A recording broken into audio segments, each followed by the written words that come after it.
ఈ రాష్ట్రంలో ఉన్నటువంటి కేసీఆర్ గారు చేసినటువంటి అద్భుతమైనటువంటి పరిపాలన కొనసాగించేటువంటి అవకాశం కానీ, అర్హత కానీ, సమర్థత కానీ, సామర్థ్యం కానీ ఆ ఓటుకు నోటుకు దొంగకు ఉంది అని చెప్పేసి నేను అనుకుంటలేను.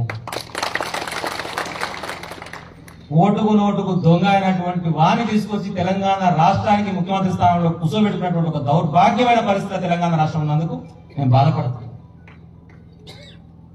తెలంగాణ కోసం చావు నోట్లో తలబెట్టి ఉద్యమకారులు ఉండి జైల పాలే, కేసుల పాలే, ఢిల్లీ పీఠాన్ని కదిలించి కేసీఆర్ గారు తెలంగాణ తెచ్చిన తెలంగాణ రాష్ట్ర ముఖ్యమంత్రిగా కూర్చొని 10 సంవత్సరాలు తెలంగాణ రాష్ట్ర ప్రజలకు చిన్న ఇబ్బంది కలగకుండా పరిపాలించిన నాయకుడు ఎక్కడ?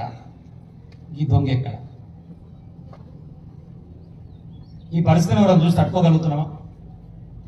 దీన్ని తిరిగి మళ్ళా పునరుద్ధరించాలంటే కేసీఆర్ గారు మళ్లీ నాయకుడిగా నిలబడాలంటే 100% బీఆర్ఎస్ పార్టీ నాయకునిగా, కార్యకర్తగా, గులాబీ సైనికునిగా, కేసీఆర్ అభిమానిగా తిరిగి నిలబడాలి, కలబడాలి. ఏ ఎన్నిక వచ్చినా, ఏ సందర్భం అయినా సరే మళ్ళీ మన గెలుపు చూపియాలి. 10 సంవత్సరాలు అయితే సరే మన మీద కోపం వచ్చిందో, లేకపోతే అలిగిరో, ఈర్ష పెరిగిందో, మనది బలపరుకురు అన్ని ఇందాకన్నట్టు ఏదో ఒకటి కారణం మొత్తానికి తీర్పు మార్చి 10 సంవత్సరాలు నేను చెప్తున్నా, రాసి పెట్టుకోవాలి. 10 నెలల కంటే ఎక్కువ 10 నెలలే మన మీద 10 సంవత్సరాలకు వచ్చింది కదా వ్యతిరేకత. 10 రోజుల కంటే నేను ఏమంటారు, మొన్ననే కానీ ఎక్కింది, మీరు 10 నెలలు కాలేదు అప్పుడు అవుతుందా, ఆగురు అంటారు. ఓకే, ఆగుదాం, ఇబ్బంది లేదు. 10 నెలల్లో ఏం చేయవద్దు చూద్దాం.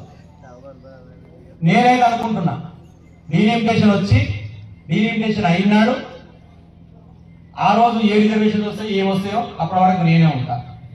ఎక్కడ అవకాశం ఇచ్చి కేసీఆర్ గారు పోటీ చేయండి, అక్కడి నుంచి పోటీ చేస్తా.